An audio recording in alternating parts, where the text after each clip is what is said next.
Hey everyone, and welcome to my channel. If you are new here, you're probably unaware of the content that my channel makes. Normally it's live stream content from video games, and lately I've been posting a lot of kind of question answering content, things like Overwatch and things like Scum, and something just kind of hit me.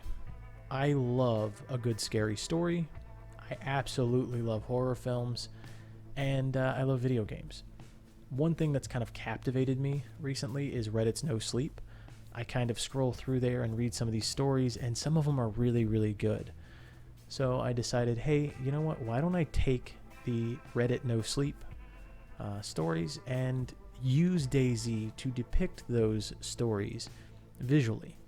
A lot of these scary stories that you watch on YouTube, it's just a series of images that look kind of creepy while the person tells the story. This is going to be much harder for me to do as I'm not a great reader, and I'm going to have to generate this content using DayZ. So I really hope that you guys enjoy it, and if you're ready to start, let's go. This story comes from Reddit's nosleep. It's titled The Figures, and it was posted by Omnishruk about 7 years ago. The story depicts about 5 boys going on what in the US we would consider like a camping trip or a Boy Scout trip. Essentially, they get dropped off and they're left on their own for several days, and they get picked up on the other end of their trek. We are going to join them at the very beginning. So one afternoon we piled into a minibus and got bussed down to a spot outside a town called Lyndhurst, on the eastern edge of the forest. After making sure we have all the safety equipment, first aid kit, flashlights, emergency food, and a mobile phone, the driver leaves. We're on our own from here on out. Things start out great. The sun is out, a rarity for Britain. Our spirits are high, and the going is easy. The forest looks beautiful with sunlight penetrating even its darkest recesses. We cross moorland covered with thick heather. We jump across small streams and brooks. We find ancient trees that look like ints and stop to climb them. Later in the day we come to a small stream. The only obvious way to cross it is to climb up a tree on the near side, shimmy across a branch, and drop down onto the far side. But being a group of boys, we think we can jump it. Bad idea. I volunteer to go first, full of idiotic masculine bravado, and completely misjudge how much my pack would weigh me down. I fail spectacularly, and I land in the stream, which actually turned out to be deeper than I expected. After having a good laugh over the whole thing, the others cross the sensible way, and we continue. I'm pretty much soaked from the waist down, but even that doesn't dampen my spirits too much. Later in the day, the sun abandons us, and a thick mist descends. Our banter becomes stilled as map readings become increasingly difficult and the terrain harder to make out. Not wanting to get horribly lost, we decided to set up camp early and wait the fog out. We put up our tents and light a fire. The flames, while jolly, hardly penetrate the smothering whiteness.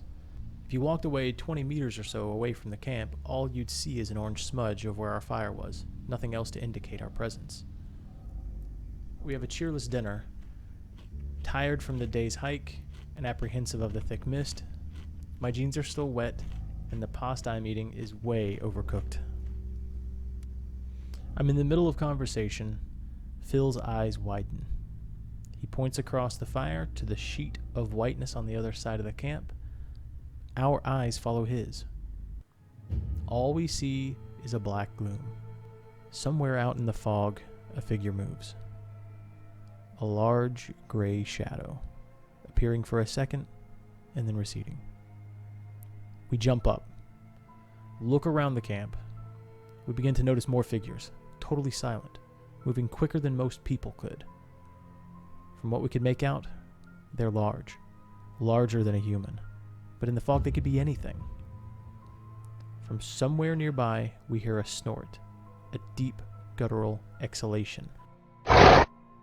We're huddled together, bricking ourselves. Then Ollie starts laughing. The sound is so loud and harsh and piercing, it makes us all jump. Guys, they're just horses, he says. We feel like idiots.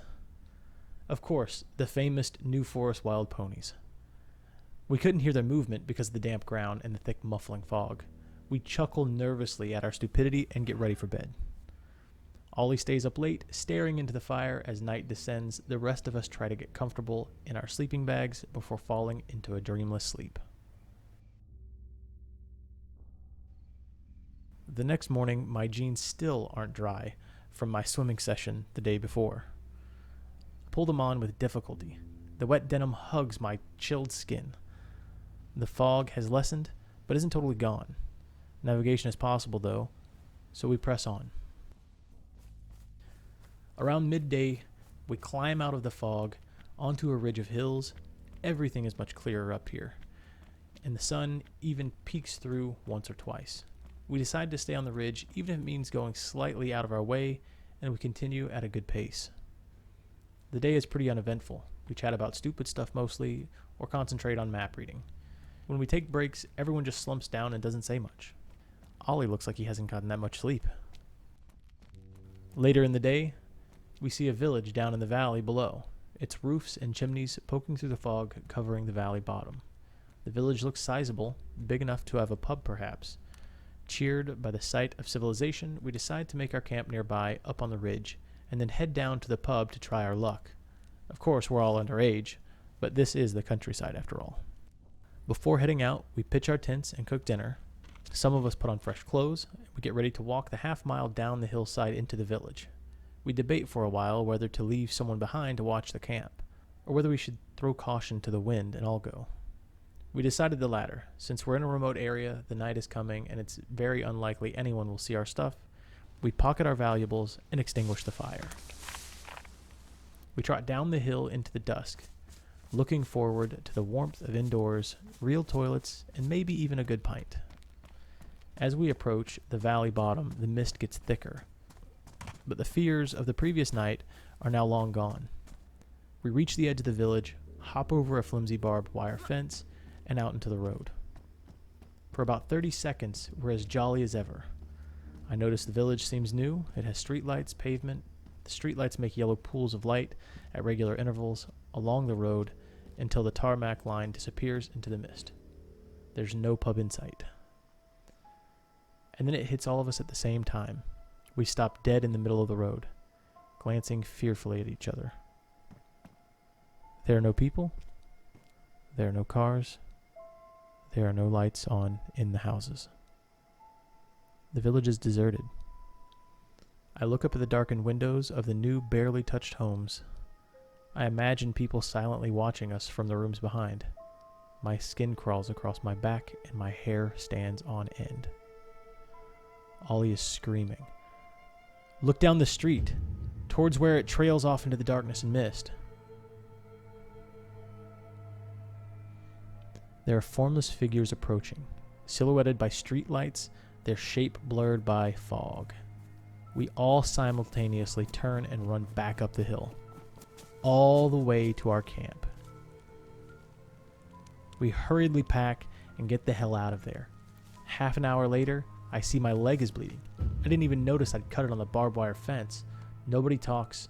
Our faces are as white as the mist in the valley below.